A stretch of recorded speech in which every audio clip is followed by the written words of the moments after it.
ክፍት የሥራ ቦታ ማስታወቂያ። የክራይስት አርሚ ዓለም አቀፍ ቤተ ክርስቲያን ከዚህ በታች ያሉት ሠራተኞችን አወዳድሮ መቅጠር ይፈልጋል። የሥራ መደቡ መጠሪያ ጋዜጠኛ፣ የአማርኛና ኦሮምኛ ዜና አንባቢ። የትምህርት ዝግጅት በጋዜጠኝነት የመጀመሪያ ዲግሪ ማቅረብ የሚችል ወይም የምትችል። የሥራ ልምድ 2 ዓመትና ከዚያ በላይ። ብዛት 2። ጾታ አይለይም። ደሞዝ በስምምነት።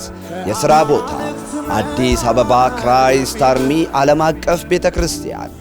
የምዝገባ ጊዜ ይህ ማስታወቂያ ከወጣበት ሰዓትና ጊዜ ጀምሮ ባሉበት ቀናት ማስረጃችሁን በኢሜል አድሬስ tsagaynesh1@gmail.com በሚለው ኢሜል በማድረግ ማቅረብ የምትችሉ መሆኑን እንገልጻለን። ክራይስት አርሚ ቲቪ ኢትዮጵያ